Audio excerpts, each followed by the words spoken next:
Retrouvez votre programme cinéma avec O2. Chez O2, on se contente pas juste de garder les enfants. On fait des activités avec eux pour les éveiller. Si vous cherchez une nounou, ne regardez pas dans les petites annonces. Contactez O2 et vous trouveront la nounou parfaite pour votre famille.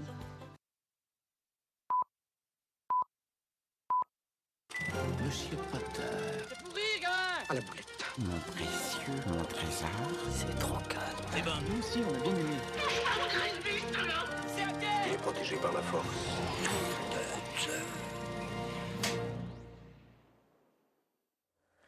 Bonsoir et bienvenue dans Cinémax, rendez-vous cinématographique où on va donner notre avis sur les films à l'affiche et pas que ce soir. Et oui, exceptionnellement, vous verrez, on va parler un petit peu des films sortis depuis ce début d'année. Mais avant présentation, tour de table, Brigitte est là avec nous ce soir. Bonsoir Brigitte.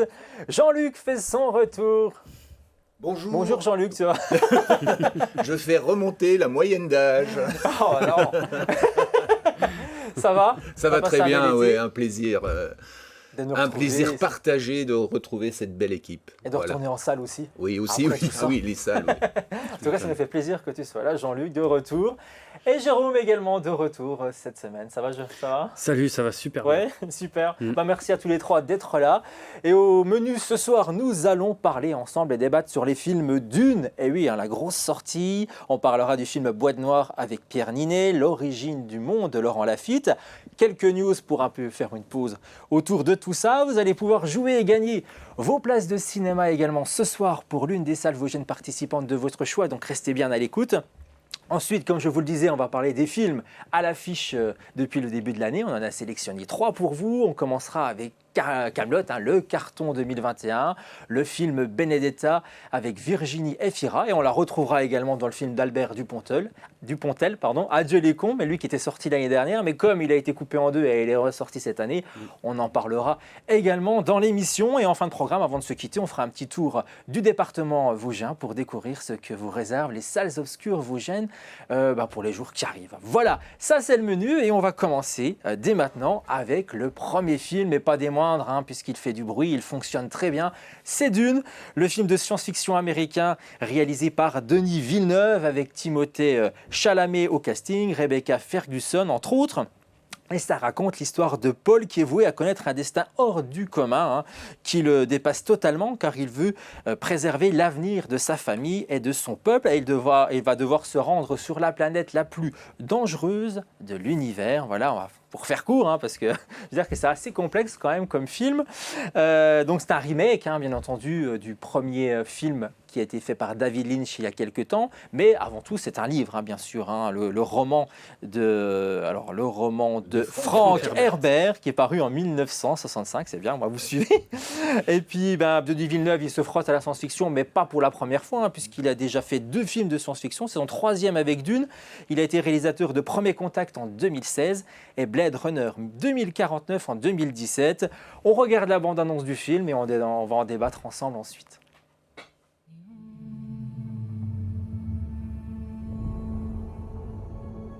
My planet Arrakis is so beautiful when the sun is low. Rolling over the sands, you can see spice in the air. The outsiders ravage our lands in front of our eyes.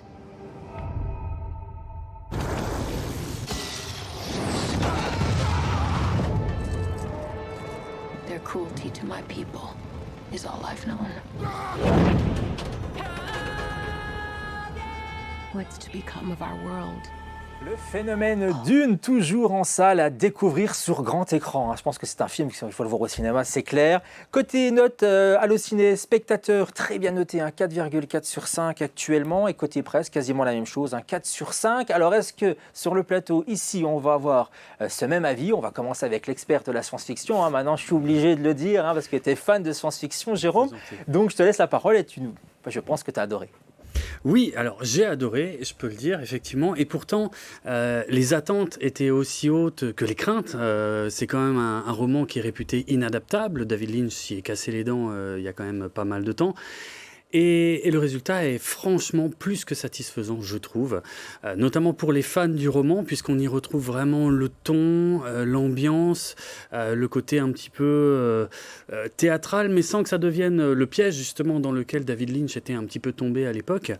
Il y a du grand spectacle, il y a des images magnifiques, grandioses, des effets spéciaux sublimes qui servent vraiment le récit.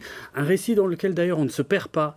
Il manque des morceaux par rapport au livre, ce qui est tout à fait normal, mais l'essentiel y est, et les interprétations sont très justes, magnifiques aussi, tout le monde est parfait, et franchement, ça fait plaisir de voir justement comme ça de la science-fiction pour adultes, de la science-fiction pas popcorn en fait, vraiment un sujet traité avec sérieux, et peut-être un peu de froideur, je peux lui reconnaître ça éventuellement. Ah, c'est Denis Villeneuve. Voilà, c'est Denis Villeneuve, je suis d'accord. Mais vraiment, on s'y retrouve complètement. Enfin, moi, je trouve que ça peut marcher quand même sur tout le monde et ça fait plaisir de voir du cinéma comme ça. Et pas trop frustré, par exemple, de voir que le film est coupé en deux, parce qu'on n'est pas au courant, en fait. Quand on découvre le film, on voit tout de suite d'une première partie. Oui. Et là, on pourrait se dire...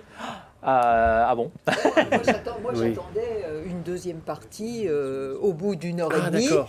D'accord, ok. Ah oui, tu l'avais pris comme ça. Oui, parce que je ne savais pas que ce serait en deux films. Mais si tu veux, il a voulu faire pas comme Peter Jackson qui avait fait effectivement ces 3 épisodes en une seule fois, et il a bien dit, je prendrai le temps de faire une partie, et si ça marche, je ferai une deuxième partie. C'est ça aussi. Alors donc il a pris son temps.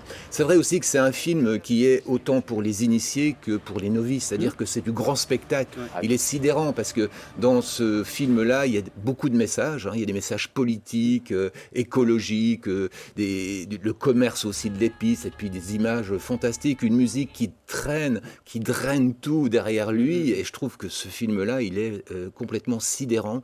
Et il y a une réalisation, et comme tu disais tout à l'heure, pourquoi il y a cette froideur, c'est aussi l'interprétation des personnages. À un moment donné, pourquoi ces personnages sont si charismatiques, c'est parce qu'ils n'ont pas fait que du numérique. C'est-à-dire qu'à un moment donné, il les a amenés vraiment sur le terrain, en Jordanie, en Norvège, etc. Et on voit aussi la différence, finalement, avec ces autres films de science-fiction où tous les acteurs font ça devant un écran vert. Oui, c'est ça. Et là, vraiment, on sent aussi cette force, ce relief chez les personnages, et je trouve que ça donne vraiment une harmonie somptueuse. Non, vraiment, c'est un film qui est réussi. La première adaptation a été faite par Jodorowsky, qui voulait en plus faire venir Orson Welles, Picasso, Dali. Il voulait faire jouer en 1975 ce film-là, déjà, qui était adapté. Et donc, tout le monde s'est cassé les pattes, et lui, il a réussi vraiment. Vraiment, c'est un grand... Pour moi, c'est un grand plaisir et un grand succès que ce film-là marche. C'est du grand cinéma. C'est du grand cinéma. Je crois que Brigitte est un peu plus mitigée, c'est ça? Oui, alors là, les garçons, vous êtes en train de me faire honte parce que vous dites c'est un film qui peut plaire à tout le monde, etc. Alors moi, ça m'a un petit peu laissé de marbre. Alors, je dois dire que honnêtement, je ne suis pas très branchée science-fiction au départ. Alors, vous allez me dire, je le sens, mais pourquoi tu es allé voir ce film? Alors, forcément, bonne question. Alors, pour le charme de Timothée Chalamet, pourquoi pas, voilà. Mais surtout pour Denis Villeneuve, parce que moi, j'avais beaucoup aimé des films déjà anciens de lui qui étaient Incendie et puis Prisoners aussi. J'avais beaucoup aimé ces films-là. Et alors voilà, j'ai été... Et puis bon, il y a un tel enthousiasme déjà avant la sortie du film que j'ai quand même voulu tenter l'affaire. Et puis honnêtement, je n'ai pas du tout marché. Alors c'est beau, c'est vrai, on le voit dans la grande salle au Palace, alors ça en met plein la vue. On sent qu'il y a du budget derrière, vraiment. Oui. Mais moi, je trouve que cette histoire, elle est quand même très embrouillée. Alors cette espèce de guéguerre interstellaire en surchauffe, ça m'a... Voilà, franchement, à aucun moment ça m'a passionnée. Je n'ai pu que me dire, ah oui, c'est beau, c'est grandiose. Mais c'est tout. Mais tu n'étais pas happé par l'histoire, quoi. Non, du tout. Pas du tout. Je pense que c'est double tranchant, justement. C'est peut-être aussi la lenteur, justement, de Denis Villeneuve, le fait de sa réalisation qui qui peut aussi perdre un oui, parce certain que l'équilibre, public. c'est aussi ces moments intimistes avec ces moments de guerre, mais qui ne sont pas réellement de guerre. C'est-à-dire, simplement dans les scènes où on a l'impression qu'on voit du sang, on voit simplement un bouclier. Et je trouvais ça, c'était bien. C'est-à-dire, on n'a pas simplement cette guerre banale, tu vois. Et là, je trouvais qu'il y avait quelque chose. Il y a une recherche quand même. Il y a quelque chose. Il a perfectionné son film. Voilà, on n'est pas devant un Star Wars, on n'est pas devant le Seigneur des Anneaux. Enfin, on est vraiment dans un autre univers. Oui. Et c'est ça qui est sympa. Moi, Oui. c'est cette partie-là qu'on apprécie parce que c'est autre chose, c'est une science-fiction avec un autre regard. Oui. C'est ça. Et puis pour défendre un petit peu le scénario, j'avoue qu'on a vu ce type d'histoire largement. C'est une histoire qui date des années 60 maintenant, qui a été largement pillée, notamment par Star Wars, entre autres, mais par d'autres. Et notamment aussi par Game of Thrones, en fait, dont l'auteur était un grand fan de Dune, qui a repris les mêmes mécaniques, les familles ennemies qui complotent les unes contre les autres. Je me suis dit exactement la même chose en C'est pas regardant un le film. hasard. J'ai vraiment l'impression que c'est Bien du sûr. Game of Thrones sur Ce n'est grand pas un écran. hasard. Donc voilà, c'est vrai qu'en termes de scénario, on peut avoir l'impression d'avoir déjà vu ça, mais ça ne veut pas dire que c'est mal écrit, ni rien de ce genre. Voilà, Mais je comprends compris que le film n'a pas divisé ici sur le plateau. Je pense qu'il faut courir, aller voir Dune au cinéma. N'attendez pas que ça débarque à la télévision ou sur des plateformes plus tard. C'est vraiment à découvrir sur un grand écran. Même Brigitte l'a dit, c'est magnifique, c'est du grand spectacle. Voilà. Côté effets spéciaux, vous allez en prendre plein les yeux. Alors, courez voir Dune. Allez, sans transition, on passe à un autre univers. On retourne dans l'Hexagone avec un autre film. Cette fois-ci, c'est un thriller français que je vous propose. C'est réalisé par Yann Gosselin. C'est Boîte Noire avec Pierre Ninet en tête d'affiche et Lou Delage, entre autres, avec André Dussolier. Alors, c'est un technicien en fait de la BAE, Mathieu Vasseur, qui est propulsé enquêteur en chef sur une catastrophe aérienne sans précédent, et l'analyse minutieuse de la boîte noire va pousser Mathieu à mener sa propre investigation. Ce film est donc toujours en salle. Je vous propose qu'on regarde la bande-annonce et on en débat juste après. Les experts du BEA ont été dépêchés sur les lieux de l'accident pour tenter de localiser les boîtes noires. Mathieu, j'ai besoin de connaître l'enchaînement exact des événements. C'est bon, c'est exploitable. Atténue le moteur dans le médium. Concentrez-vous sur ce qu'on entend. Alors, côté spectateur, du côté d'Halluciné, pas mal noté aussi, ce film à 4,2 sur 5 et côté presse 4 sur 5. Donc, on veut dire que c'est vraiment raccord de ce côté-là. Donc, ça, c'est plutôt bon. Alors, ici, est-ce que c'est plutôt bon? On va commencer avec Jean-Luc qui est allé voir ce film. C'est plutôt bon parce qu'il y a un scénario documenté, élaboré. Alors, on est dans un film aussi où on est dans le côté un peu technique, quoi. On fait tout de suite référence au Chant du Loup. Effectivement, oui. Mais on est porté quand même par cette intrigue complètement haletante parce qu'on est pris dans quelque chose aussi de technologique, mais qui n'est pas trop pesant. Et moi, ce que j'ai aimé, bon d'ailleurs, en dehors de l'interprétation de Pierre Ninet, c'est aussi toute cette histoire du BEA. Je ne connaissais pas le BEA et on découvre aussi des choses comme dans Le Chant du Loup. Alors effectivement, il y a des choses, il y a des choses trappes, il y a des multiples rebondissements qui sont un peu faciles, mais ça se laisse voir parce que finalement, les personnages sont attachants. Ils sont assez aseptisés d'ailleurs. Moi, ce que j'ai trouvé à un moment donné, c'est que c'est un monde tellement propre, tellement aseptisé que ces gens-là, il n'y a rien de sale. Ils sont toujours propres sur eux. C'est marrant. Les décors sont nickel. C'est vrai que ça, c'est des petits détails parce que finalement, on va rechercher pourquoi ce personnage-là est complètement fragile. Il est complètement paranoïaque parfois. Alors, on se pose des questions parce que ce qui est intéressant dans ce film-là, mais jusqu'où il peut aller dans cette histoire-là. Alors effectivement, c'est un film qui matche bien.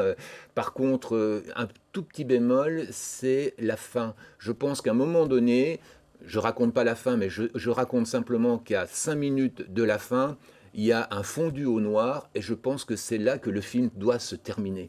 Après, c'est que de la justification, c'est du démonstratif, c'est quelque chose qui est inutile et ça ne gâche pas, mais c'est ce petit bémol-là qui fait qu'à un moment donné, voilà, je pense que les 5-10 minutes pour montrer que ceci, que montrer cela, n'étaient pas utiles. Voilà. Mais c'est vrai que c'est un bon polar, c'est un polar effectivement scientifique, expérimenté, un peu ce que faisait Pakula dans les années 70 avec les Américains, avec le cinéma américain où finalement finalement, il développait toujours la théorie du complot. On est dans la théorie du complot, voilà. Avec, un peu de nouveauté, on peut le dire, dans le côté scénario, des choses qu'on ne connaît pas. Oui. Voilà, côté polar ou... voilà. Alan J. Pakula, voilà, c'est ça, c'était le nom du réalisateur très connu. Jérôme. Oui, je rejoins Jean-Luc sur quasiment tous les points. C'est un thriller très réussi dans la forme. Dans le fond, effectivement, il y a quelques facilités ici et là, 2-3 petites choses qu'on voit venir. Mais on sent que le réalisateur qui signe aussi le scénario s'est beaucoup documenté. Le BEA a ouvert ses portes au réalisateur. Et donc, c'est très précis. On voit par exemple l'ouverture d'une boîte noire. Eh bien, c'est la véritable procédure en fait, qu'on peut voir pour la première fois à l'écran. C'est super intéressant. Et oui, il y a peut-être quelques petites choses en trop, effectivement, qui n'étaient pas nécessaires. Mais globalement, moi, j'ai trouvé ça très réussi, très convaincant. Et côté interprétation, Pierre Ninet, toujours à la hauteur. Très bien. Le Loup de l'âge aussi est très bien. Enfin, tous ces personnages, le chef, je cherche son nom. Comment il s'appelle oui. André Dussolier. Il n'en fait pas trop. C'est-à-dire, voilà, il est juste à sa place. Hein, les personnages sont plutôt à leur place. Ouais. Donc, c'est quelque chose aussi qui est haletant. Donc, si c'est haletant, on va jusqu'au bout. Parce que finalement, il y a aussi l'intrigue qui pèse beaucoup dans ce film-là. Voilà. Donc encore un film à découvrir dans les salles, c'est Boîte Noire, dépêchez-vous, je pense qu'il reste encore au moins une bonne semaine à l'affiche, donc courez voir Boîte Noire, parce que je pense que voilà, tout le monde est unanime sur ce film-là. Allez, on va parler un petit peu de news avant de parler d'un autre film avec Brigitte dans quelques instants. Côté news, cette fois, c'est une rumeur qui courait depuis des mois. Un remake du film culte Bodyguard devrait apparaître. Rappelez-vous, le film était sorti en 1992 et mettait en scène Whitney Houston, excellente Whitney Houston, et Kevin Costner. Donc tout ça sera en préparation. Alors c'est encore un peu des rumeurs, mais en fait, tous les 10 ans, ça apparaît. Début 2000, on avait déjà eu ça autour de Bodyguard, où on devait avoir une suite du film avec Kevin Costner, mais sans Whitney Houston. Vous allez me dire, quel intérêt ? Écoutez, le projet est tombé à l'eau, forcément. 10 ans plus tard, on recommence, on reparle d'un nouveau remake. Pareil, il n'y a pas eu de suite. Mais en attendant, on a quand même eu droit à une comédie musicale qui est apparue à Londres et qui a fait un tour du monde. Et une série quand même TV, Bodyguard, mais qui n'a vécu qu'une seule saison et qui est diffusée actuellement sur Netflix. Donc, actuellement, la Warner travaillerait donc sur un projet de remake. À l'occasion, ça tombe bien, pour l'année prochaine, des 30 ans de la sortie du film ou encore des 10 ans de la disparition de la chanteuse et actrice Whitney Houston. Donc, côté casting, des rumeurs disent que ce serait Channing Tatum ou bien encore Cardi B qui devrait reprendre les rôles de la chanteuse et de son garde du corps. Mais pour le moment, rien d'officiel. On en reparlera dans l'émission, bien entendu, quand on aura un peu plus de précision. Allez, continuons justement ces sorties cinéma avec des avis. Et on va parler cette fois-ci d'un autre film français, L'origine du monde, comédie française 2 et avec Laurent Lafitte, c'est son premier long métrage. On retrouve également l'excellente Karine Viard à ses côtés et Vincent Macaigne, entre autres. Et c'est l'histoire de Jean-Louis qui réalise en rentrant chez lui que son cœur s'est arrêté. Et oui, plus un seul battement dans sa poitrine, aucun pouls, rien du tout. Pourtant, il est conscient, il parle, il se déplace. Alors est-il encore vivant? Est-il déjà mort? Voilà, ni son ami vétérinaire Michel, ni sa femme Valérie ne trouvent d'explication à cet étrange phénomène. Bande-annonce et Brigitte nous donne son avis dans un instant. Votre cœur bat, Jean-Louis? Non, justement, c'est ça le problème. Pas votre cœur physique. Mais nous avons deux cœurs, le cœur physique et le cœur cosmique. Voilà. Valérie. Pardon. Vous avez un problème avec votre mère. Ah bon? Il va falloir que vous reveniez ici avec elle. Vous voulez voir ma mère? La source de votre mère. La source de ma mère? C'est quoi ça, la source de ma mère? L'endroit où vous êtes apparu. Ah, Mais je suis apparu comme tout le monde par son... Oui, je dois le voir. Film qui a été présenté en sélection officielle cette année à Cannes et c'est d'après une pièce de théâtre du même nom de Sébastien Thierry, elle qui a été produite en 2013. Brigitte, alors ton avis sur ce film, L'origine du monde? L'origine du monde, bien sûr, c'est la référence au célèbre tableau de Courbet. Et ça donne un scénario de comédie qui est assez gonflé, je dirais même, pour faire un mauvais jeu de mots, assez culotté, parce que ça flirte toujours avec le mauvais goût, tout en étant toujours sur le fil, mais ça ne sombre jamais. Et alors on voit dans la bande-annonce cette Nicole Garcia en gourou, alors ça marche bien. Et puis alors il y a ces personnages qui au fond ne suscitent jamais vraiment la sympathie. Ils sont plutôt égoïstes, un peu méchants. Enfin, c'est de l'humour noir. C'est assez Laurent Lafitte, ça. Et alors. Il y a dans un second rôle Vincent Macaigne qui s'est fait la tête de François Hollande. Moi, je trouve, j'ai tout de suite pensé à François Hollande, qui lui a un rôle plutôt un petit peu nigaud. Lui, il n'est pas méchant.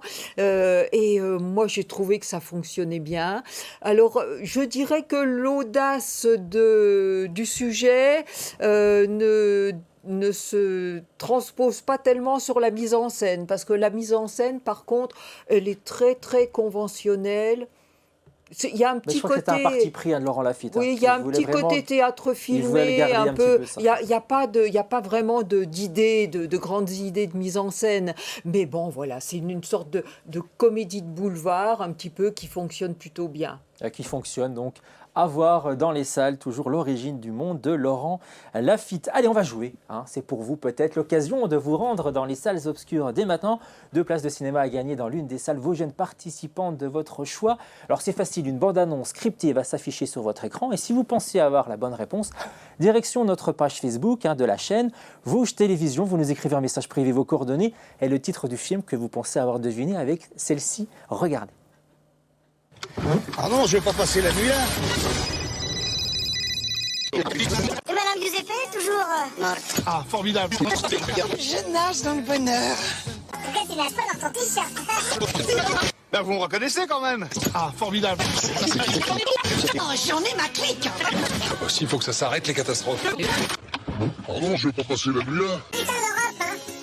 Alors ne réglez pas votre téléviseur, c'est normal, elle a été cryptée exprès. Mais si vous avez trouvé le titre du film, je vous conseille de jouer et de vous dépêcher, parce que ce sera le plus rapide d'entre vous qui remportera peut-être les 2 places de cinéma mises en jeu. Il y a 15 jours, c'était Radin qu'il fallait trouver, de Daddy Boone, et c'est Martine Dacosta de Saint-Amé qui a gagné ces 2 places de cinéma. Bravo à elle. Allez, on continue. Et là, retour un peu dans le passé, mais on va rester quand même en 2021 et on va parler des films qui sont sortis et qui méritent un petit peu d'être débattus. On va commencer rapidement avec Kaamelott. Je fais vite, on connaît la série bien sûr sur M6, elle est quand même restée 12 ans à l'affiche sur la chaîne et on va dire que c'est le plus gros succès de l'année, plus de 2,5 millions en salle, film réalisé par Alexandre Astier.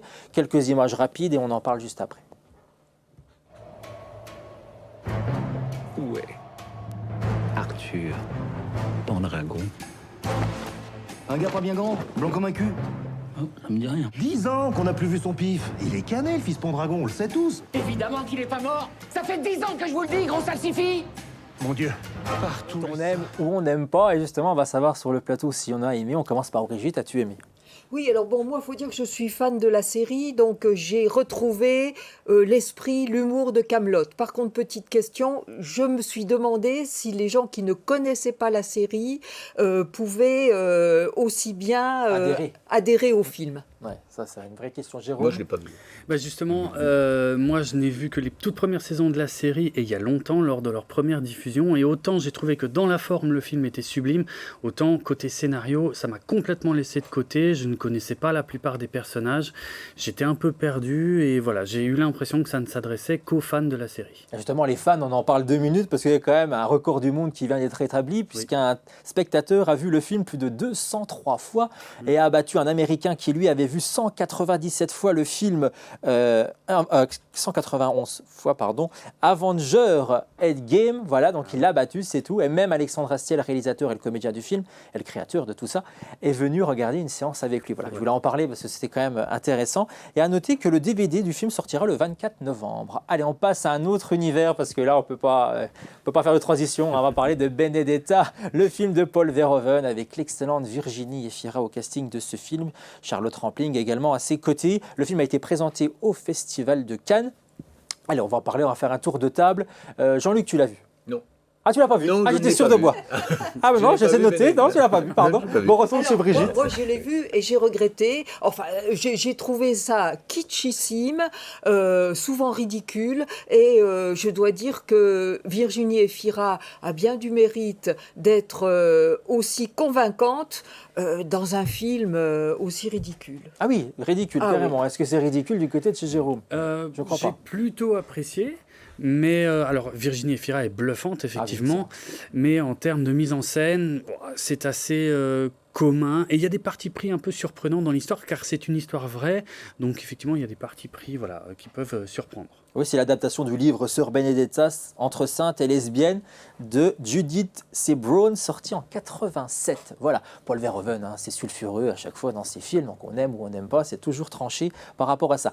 Le film sort le 17 novembre en DVD et en VOD. Allez, on termine avec Adieu les cons de Albert Dupontel. On en a entendu parler beaucoup de ce film-là, puisqu'il a été coupé en pleine pandémie, il est revenu, mais le succès était toujours au rendez-vous. Et bien sûr, les Césars, puisqu'il a remporté pas mal de Césars et le film frôle les 2 millions d'entrées en salle.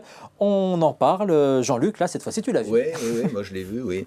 Alors, c'est l'univers Dupontel. Alors, ce film-là, il est plus transgressif, il est plus noir, c'est pas qu'il est moins drôle, mais j'ai moins adhéré à 9 mois ferme. Voilà, c'est ça. Pour moi, c'était un film qui devait se faire. Il s'est bien fait, mais j'ai une petite réserve. C'est finalement, quand c'est trop. Voilà, c'est tout. D'accord. Voilà. Et trop, c'est trop ou Non, moi j'ai beaucoup aimé. Bah, j'adore son cinéma depuis ses tout débuts. Et là, j'ai retrouvé son assemblage hétéroclite de personnages rejetés par la société, qui s'embarquent dans des mésaventures assez dingues. Et tout ça pour faire un pied de nez à la bien-pensance. J'ai vraiment bien aimé. Bon, il est un peu en dessous. Moi, je suis d'accord, un petit peu en dessous des autres réalisations de Dupontel. On sent qu'avec l'âge, il s'agit. Merci.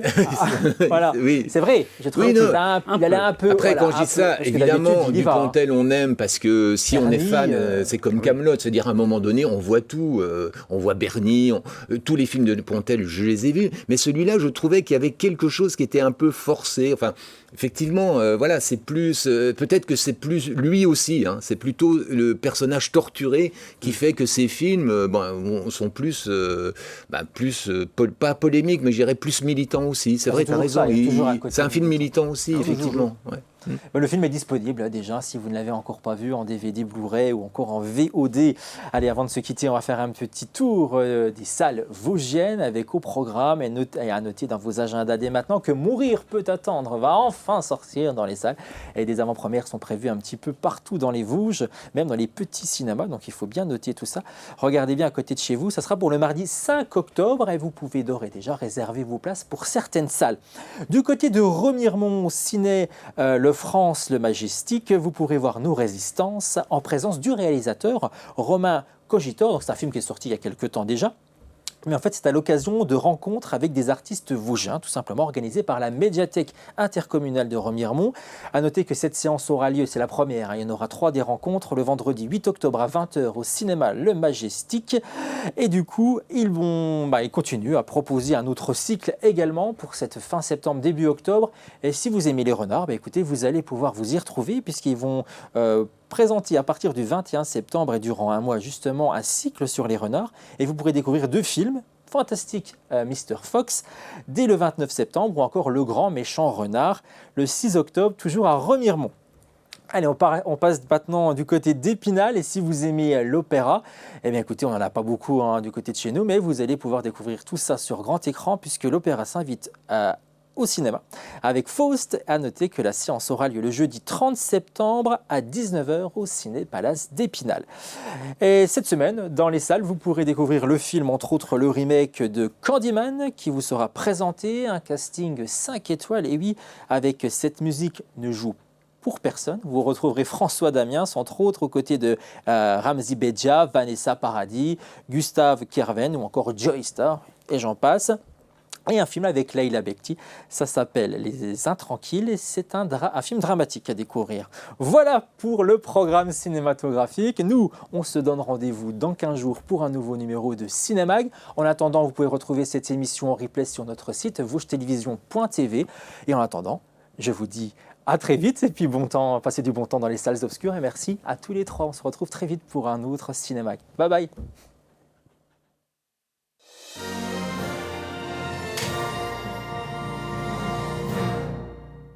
Retrouvez votre programme cinéma avec O2. Chez O2, on se contente pas juste de garder les enfants. On fait des activités avec eux pour les éveiller. Si vous cherchez une nounou, ne regardez pas dans les petites annonces. Contactez O2 et vous trouveront la nounou parfaite pour votre famille.